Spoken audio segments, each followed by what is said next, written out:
विमानस्थलबाट समातिएका अडुकिया र 2 चिनिया नागरिक थुना मुक्त। विदेशमा सुनको श्रीलङ्का छैन, युवालाई यही पर्याप्त अवसर छ, अर्थमन्त्री महतको भनाई। सुशासनको प्रत्याभूति दिन नसके सरकार धेरै दिन टिक्दैन, नेता कोइरालाको दाबी। विधान अनुसार चल्न नसकेको भन्दै आक्रोश। चिकित्सा शिक्षा ऐन परिमार्जनको माग गर्दै काठमाडौँमा धरना, कलेजहरूमा तत्काल भर्ना खोल्नुपर्ने माग। जनताले स्वास्थ्य र शिक्षा सहजै पाउनुपर्छ, गगन थापाको भनाई। कक्षा 12 को नतिजा प्रकाशन अन्तिम चरणमा। लमजुमको राइनास कटहरबारीमा जीव दुर्घटना हुँदा 9 जना घाइते। मकवानपुरमा सुक्खा पहिरोमा खसेको ढुङ्गा लागेर प्रहरी जवानको ज्यान गयो। कैदी मृत्यु प्रकरणमा कारागार प्रमुख र सुरक्षाकर्मी विरुद्ध प्रहरीमा किटानी जाहेरी। सिराहामा स्रोत नखुलेको 9 लाख रुपियाँ सहित 1 जना पक्राउ। पुल नहुँदा तुइनको भरमा भेरी वारपार, जोखिम भने उत्तिकै। आज देशैभर वर्षा, 6 वटा प्रदेशमा भारी वर्षा हुने सम्भावना। अमेरिकाद्वारा चिनिया प्रविधि क्षेत्रमा थप प्रतिबन्धको घोषणा।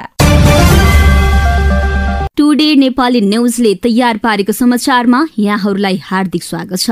दैनिक समाचार हेर्न अनि सुन्न हाम्रो च्यानललाई सब्स्क्राइब गर्न नभुल्नुहोला। अब समाचार विस्तारमा। राजस्व अनुसन्धान विभागले गरेको पत्रचारको आधारमा अध्यागमन विभागको कालो सूचीमा परेका 2 जना चिनिया नागरिक थुना मुक्त भएका छन्। राजस्वले कालो सूचीमा राख्न गरेको सिफारिसको आधारमा अध्यागमन विभागले 2 चिनिया नागरिक ली जियनलिन र लुई फुयानलाई पक्राउ गरेर प्रहरीको केन्द्रीय अनुसन्धान ब्युरो CIB-लाई बुझाएको थियो। अनुसन्धानको क्रममा उनीहरूलाई अहिले थुनामा राख्नुपर्ने कारण नदेखिएकाले चाहिएका बेला उपस्थित हुने गरी छाडेका छौं, केन्द्रीय प्रहरी प्रवक्ता कुमार कडियालले बताए। उनीहरूसँगै व्यवसायी राकेश अडुकिया पनि थुना मुक्त भएका उनले जानकारी दिएका छन्। राजस्व अनुसन्धान विभागले 3 साउनमा हङकङबाट आएको 155 किलो सुनसहितको ब्रेक सु बरामद गरेको थियो। त्यसको 19 दिनपछि यसमा संगठित अपराधको कसुर आकर्षित हुँदै देखिएको भन्दै थप अनुसन्धानका लागि CIB-लाई जिम्मा लगाएको थियो। राजस्वको पत्रका आधारमा अध्यागमन विभागले रोहन अडुकियालाई पनि पक्राउ गरेको थियो। व्यवसायी राकेश अडुकियाका छोरा रोहन दिल्लीबाट आए लगत्तै पक्राउ परेका थिए, तर उनको संलग्नता खुल्ने आधारहरू नदेखिएको भन्दै CIB-ले बुझ्न मानेको थिएन। राजस्व अनुसन्धान विभागका महानिर्देशक नवराज ढुङ्गानाले पनि त्यस सम्बन्धी सबै विवरण CIB-तिर गइसकेको भन्दै अडुकियालाई जिम्मा लिएका थिएनन्, उनलाई पनि आवश्यक परेका बेला उपस्थित हुने गरी छाडिएको स्रोतले जनाएको छ। अर्थमन्त्री डाक्टर प्रकाश शरण महतले नेपाली युवालाई विदेश नजान आग्रह गरेका छन्। अन्तर्राष्ट्रिय युवा दिवसको अवसरमा युवा सञ्जालले काठमाडौँमा आयोजना गरेको कार्यक्रममा बोल्दै मन्त्री महतले युवाका लागि स्वदेशमै पर्याप्त अवसर भएको बताएका छन्। अहिले विदेशै जानुपर्छ भने जुन एउटा लहर छ त्यसबाट युवाहरू मुक्त हुनुपर्छ। फलाना त गइसक्यो, मलाई पनि जसरी पनि पठाउनु पर्यो भनेर बाबुआमालाई प्रेसर दिइरहेको हुन्छ, अर्थमन्त्री महतले भने। तर बाहिर कुनै सुनले बनेको श्रीलङ्का छैन, धेरै गाह्रो छ। म पनि 6-7 वर्ष त्यहाँ बसेर आएको भनेर उनले भनेका छन्। विदेश पलायनको रहरले नेपालमा अहिले दक्ष जनशक्तिको अभाव भइरहेको उनको दाबी छ। विज्ञान र गणितको शिक्षक अहिले माग भए पनि आपूर्ति गर्न सकिएको छैन। खोज्ने र बस्न चाहनेका लागि यहाँ पर्याप्त अवसर छ उनले भने। स्रोत अभावका बावजुद पनि यसपटक सरकारले बजेटमा युवा उद्यमशीलतालाई प्राथमिकतामा राखेर ठूलो रकम छुट्याएको उनको भनाइ छ। शिक्षा मन्त्रालयमा छुट्टै डेडिकेट 1 अर्बको फन्ड छुट्याइएका छौं उनले भने। यसको कार्यविधि बनिरहेको छ। युवा र खेलकुद मन्त्रालय अन्तर्गत पनि युवालाई बैंक मार्फत न्यून ब्याज दरमा सहुलियत ऋणको व्यवस्था गरिएको पनि उनले बताएका छन्।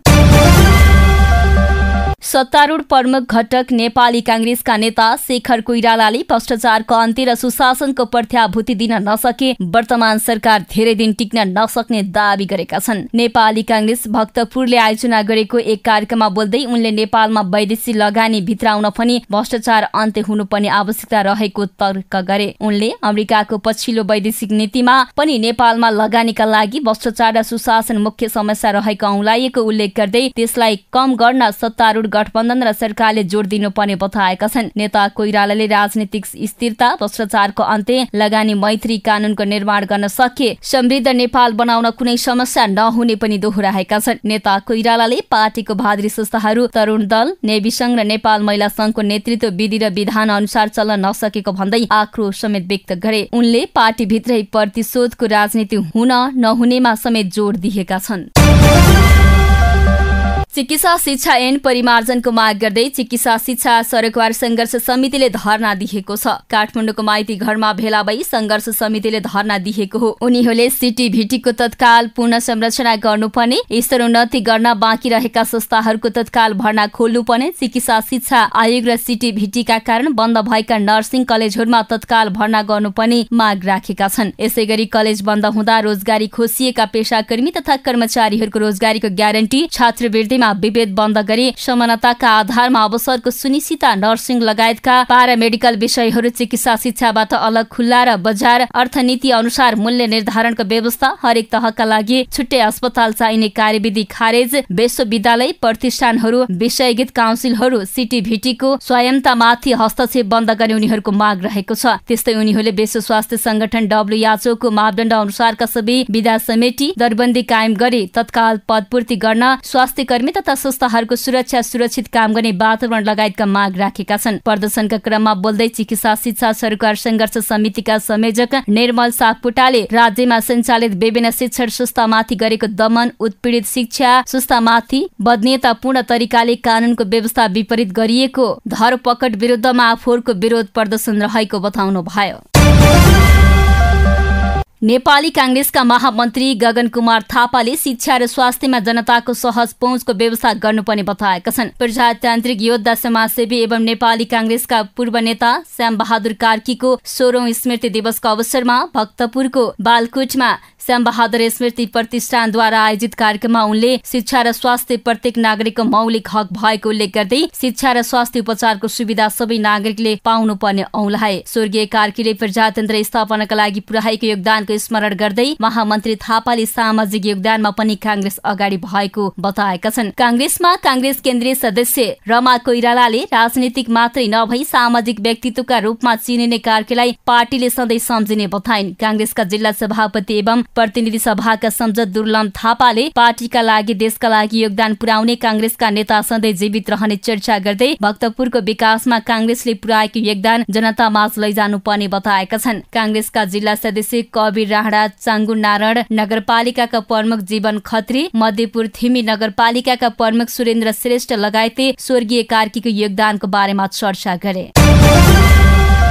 राष्ट्रिय परीक्षा बोर्डले कक्षा 12 को नतिजा अन्तिम चरणमा पुगेको जनाएको छ। राष्ट्रिय परीक्षा बोर्डका अनुसार नतिजा प्रकाशनको तयारी अन्तिम चरणमा पुगे पनि कहिले प्रकाशित गर्ने भने समय भने तोकिएको छैन। परीक्षा बोर्डका सूचना अधिकारी नारायण पोखरेलले नतिजा प्रकाशन भने अन्तिम चरणमा पुगेको जानकारी दिए। उनले प्रकाशनको काम अन्तिम चरणमा पुगेको छ, यही दिन प्रकाशित हुन्छ भन्न सकिँदैन, बोर्ड बैठक बस्नुपर्छ, त्यही भएर जुन दिन पनि नतिजा प्रकाशित हुन सक्छ। उनका अनुसार यही साउन महिनाभित्र नतिजा प्रकाशित पनि हुन सक्छ, नभए भदौ महिना पुग्ने सम्भावना पनि छ। कक्षा 12 को परीक्षा 2080 साल वैशाख 26 गतेदेखि जेठ 5 गतेसम्म सञ्चालन भएको थियो।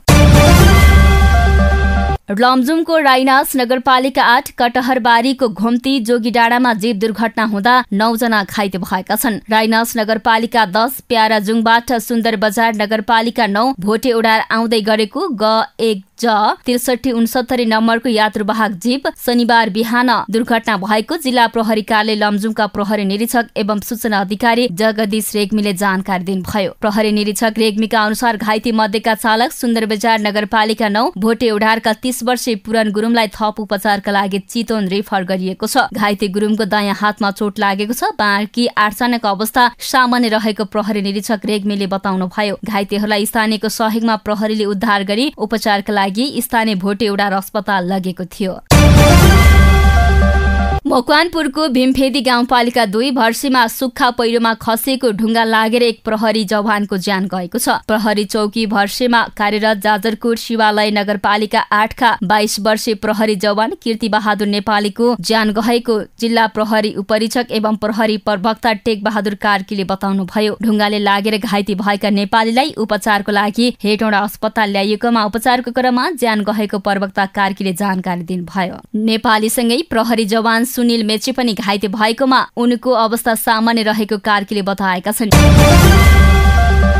सङ्खुवासभा जिल्लामा भएको 2 कैदी मृत्यु प्रकरणमा कारागार प्रमुख र सुरक्षाकर्मी विरुद्ध प्रहरीमा किटानी जाहेरी परेको छ। जिल्ला कारागारका निमित्त प्रमुख राजेन्द्र घिमिरे र कारागार सुरक्षाकर्मी लक्ष्मी चौधरी लगायत विरुद्ध पीडित पक्षले जिल्ला प्रहरी कार्यालयमा उजुरी दर्ता गराएका हुन्। जिल्ला कारागार सङ्खुवासभामा 2 जना कैदीको कुटपिटबाट मृत्यु भएको थियो। कारागार प्रमुख र कारागार सुरक्षाकर्मी लगायत विरुद्ध जिल्ला प्रहरी कार्यालयमा उजुरी दर्ता गराएको जिल्ला प्रहरी कार्यालय सङ्खुवासभाका डीएसपी वीरेन्द्र गोधारले बताएका छन्। कुटपिटबाट मादी 5 का तोलाङ्गी र नुवाकोट जिल्ला ककनी 7 का बलामीको मृत्यु भएपछि पीडित पक्षले शवको पोस्टमार्टम नगरी विरोध गर्दै आएका थिए। पीडित पक्षले शव हेर्दा रडले कुटपिट गरेको, शरीरभरि निलाडाम भएको, हत्या भएको आधार देखिएपछि कारागार प्रमुख र कारागारका सुरक्षाकर्मी विरुद्ध जाहेरी दिने प्रयास गरेका थिए। घटना लगत्तै पीडित पक्षले विरोध गरेपछि गृह मन्त्रालयले छानबिन समिति बनाएको थियो। जिल्ला प्रशासन कार्यालयमा शुक्रबार छानबिन समिति संयोजक कमल प्रसाद पाण्डे, प्रमुख जिल्ला अधिकारी शिवकुमार कार्की, डीएसपी वीरेन्द्र गोधार, मानव अधिकार कर्मी, पीडित पक्ष र जिल्ला स्थित सरकारवालाको सर्वपक्षीय बैठकले कारागार प्रमुख र सुरक्षाकर्मी विरुद्ध जाहेरी दिने सहमति भएपछि कानून कारबाही सुरु भएको छ।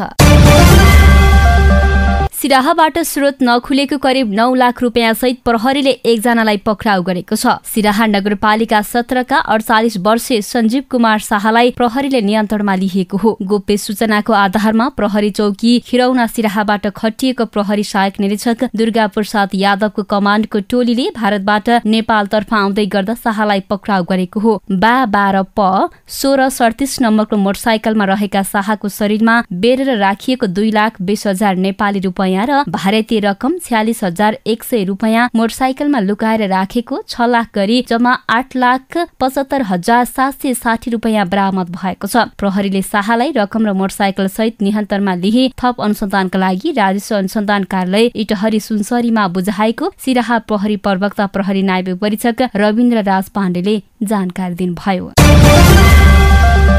भेरी नदीमा पुल नहुँदा जिल्लाको बनगाड कुबिन्डे नगरपालिका 2 कुनिकाका स्थानीय आफ्नै लगानीमा तुई निर्माण गरी नदी वारपार गर्दै आएका छन्। सम्बन्धित निकायसँग झोलुङ्गे पुल निर्माणका लागि बारम्बार माग राख्दै आए पनि कसैले चासो नदेखाएपछि स्थानीयले आफ्नै लगानीमा पुलको विकल्पको रूपमा 2 महिना अघि तुई निर्माण गरेका हुन्। बनगाड कुबिन्डे नगरपालिका 2 कुनिक, बामे, लाखर, राइरा, जाजरकोटको भेरी गंगा नगरपालिकाको खाराका 2 दर्जन परिवारले तुइनको प्रयोग गर्दै आएका छन्। पुल नहुँदा विगतमा गाडीको टुब प्रयोग गरी भेरी नदी वारपार गर्न बाध्य हुँदै आएका स्थानीयलाई केही राहत भए पनि जोखिम भने उत्तिकै रहेको छ। विगतदेखि दलका नेताले विभिन्न बहाना बनाउँदै मागलाई टाल्दै आए। दैनिक उपभोग्य वस्तु ओसार पोसार गर्न बाल बालिकालाई विद्यालय जान असहज भएको र बिरामीलाई उपचारका लागि अस्पताल लैजान कठिनाई भएपछि प्रत्येक घरकाले सक्दो रकम उठाई झलुङ्गे पुलको लहरा किनी तुइन बनाइएको 60 वर्षीय मानबहादुर घरतीले बताए। भेरीमा निर्माण गरेको तुइनको लम्बाई 125 मिटर रहेको उनले जानकारी गराए। तुइनमा बस्ने ठाउँ भए पनि आफैले डोरी तान्नु पर्छ। दूरी लामो भएकाले हातका छाला जाने गरेको उनले बताएका छन्।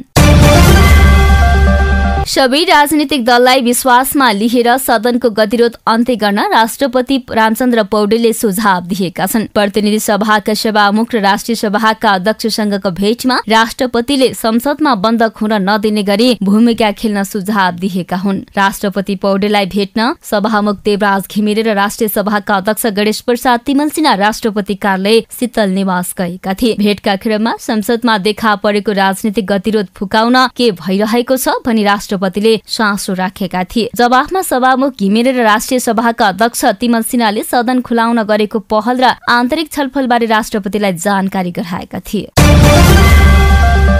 पूर्व प्रधानमन्त्री तथा नेपाल समाजवादी पार्टीका अध्यक्ष डाक्टर बाबुराम भट्टराईले अहिलेसम्मका कतिपय प्रकरण विपक्षीलाई तर्साउने र फसाउने नियतले सत्ता पक्षबाटै आउने गरेको भन्दै अहिले पनि त्यस्तो नहुने गरी छानबिन गरे त्यसलाई आफूले पूर्ण सहयोग गर्ने बताएका छन्। पार्टीको प्रदेश स्तरीय प्रशिक्षण कार्यक्रममा अध्यक्ष भट्टराईले पत्रकार सम्मेलन गरेर ललिता निवास प्रकरणमा आफू प्रधानमन्त्री भएको बेला एक निर्णय भएको बताउँदै आफूले बयान दिएर छानबिनलाई सहयोग गर्ने बताएका हुन्। उनले ललिता निवास प्रकरण जस्ता अन्य पनि धेरै प्रकरण भएको निष्पक्ष उच्च स्तरीय छानबिन हुनु बताएका छन्। पूर्व प्रधानमन्त्रीलाई छानबिनको दायरामा ल्याउने अदालतको निर्णयले आफू खुसी नै भएको बताए। उनले आफू प्रधानमन्त्री भएका बेला भएको ललिता निवास जग्गाको निर्णय सानो भएको बताएका छन्। उनले आफूले संसदमा समेत निष्पक्ष छानबिनका लागि बोलेको रेकर्ड पनि रहेको बताएका छन्। रघुगंगा गाउँपालिका 2 बैसरीमा पहिरो रोकथाम गर्न बेनी जोमसोम कोरोला सडक खण्ड 5 दिनका लागि पूर्ण रूपमा बन्द गरिने भएको छ। म्याग्दीको उत्तरी क्षेत्र हुँदै मुस्ताङलाई राष्ट्रिय राजमार्गसँग जोड्ने सडक खण्ड अन्तर्गत म्याग्दीको रघुगंगा गाउँपालिकाको रौघाट तातोपानी खण्डमा माथिबाट पहिरो जाने क्रम सुरु भएकाले सडक बन्द गर्न लागि हो। साउन 32 गते बिहीबारसम्म 5 दिनका लागि उक्त सडक खण्ड पूर्ण रूपमा बन्द हुनेछ। म्याग्दीका सहायक प्रमुख जिल्ला अधिकारी धीरेन्द्र राज पन्तले घुमाउने ताल बेखोला खण्डमा पूर्ण रूपमा यातायात बन्द गर्न लागि जानकारी दिए। सीके राउत नेतृत्वको जनमत पार्टी सरकारमा सहभागी हुने भएको छ। प्रधानमन्त्री पुष्पकमल दाहाल प्रचण्डले जनमत पार्टीकी अनिता देवी शाहलाई मन्त्री नियुक्त गर्न लागेका हुन्। प्रधानमन्त्री प्रचण्डको पार्टी नेकपा माओवादी केन्द्रबाट सरकारमा गएका मध्ये एकजनालाई फिर्ता बोलाएर जनमतलाई सरकारमा सहभागी गराउन लागि हो। माओवादी केन्द्रका सचिव एवं प्रतिनिधि सभा सदस्य देवेन्द्र पौडेलले मन्त्री थप्ने विषय टुङ्गिन बाँकी रहेको बताए। उहाँले पहिला नै दिएको नाम हो टुङ्गिसकेको छैन उनले भनेका छन्। विषय टुङ्गिए मात्रै मन्त्री फिर्ता बोलाउने र थप्ने कुरा हुन्छ उनले भनेका छन्। जनमत पार्टीका संसद अदुल खानले भने भोलिसम्म सरकारमा सहभागी हुने बताएका छन्। हामीले यही मन्त्रालय चाहियो भनेका छैनौं उनले भने। प्रधानमन्त्रीले जुन मन्त्रालय खाली गराउनुहुन्छ त्यसैमा जाने कुरा छ। यसअघि प्रचण्ड नेतृत्वको सरकारमा खानेपानी मन्त्री रहेका खानले रोजेको उद्योग मन्त्रालय नपाएको भन्दै राजीनामा दिएका थिए। मौसम आज पनि देशभर बदली भई वर्षा भएको छ। केही ठाउँमा भने भारी वर्षा भएको मौसम पूर्वानुमान महाशाखाले जनाएको छ। मनसुनको न्यूनचापे रेखा सरदरभन्दा नेपालको नजिक रहेकाले केही दिन धेरै पानी पर्ने अनुमान रहेको महाशाखाले जनाएको छ। अमेरिकी राष्ट्रपति जो बाइडनले यो साता एक कार्यकारी आदेशमा हस्ताक्षर गर्दै चीनिया प्रविधि क्षेत्रमा हुने अमेरिकी लगानी तथा चिप लगायत प्रविधिमा चीनको पहुँच नियन्त्रण गर्ने सहितका थप प्रतिबन्धको घोषणा गरेका छन्। प्रतिबन्ध नलागेका कतिपय चीनिया प्रविधि क्षेत्रमा लगानी गर्दा अमेरिकी सरकारलाई स्पष्ट जानकारी गराउनु पर्ने व्यवस्था पनि आदेशमा उल्लेख छ। बाइडेन प्रशासनले यो आदेश विशेष गरी 3वटा संवेदनशील क्षेत्रतर्फ मात्रै लक्षित गरेको स्पष्ट पाइएको छ। चीनले आफ्नो सैन्य प्रविधिको आधुनिकीकरण गरेर अमेरिकी राष्ट्रिय सुरक्षालाई कमजोर बनाउन गरेको प्रयत्नमा अमेरिकी पुँजी र विज्ञताले सघाउन सक्ने आकलन गर्दै सो कार्य रोक्नका लागि यस्तो आदेश जारी गर्नु परेको अमेरिकी अधिकारीहरूको दाबी छ। यो आदेशले तोकिएका क्षेत्रमा हुने निजी साझेदारी भेन्चर पुँजी तथा ग्रीनफिल्ड लगानी समेतलाई प्रभावित गर्ने गर्छ। टुडे नेपाली न्यूजले तयार पारेको समाचार तपाईलाई कस्तो लाग्यो? जस्तो लाग्यो उस्तै प्रतिक्रिया दिन नभुल्नुहोला। साथै हाम्रो च्यानललाई सब्स्क्राइब, लाइक, कमेन्ट गर्न नभुल्नुहोला।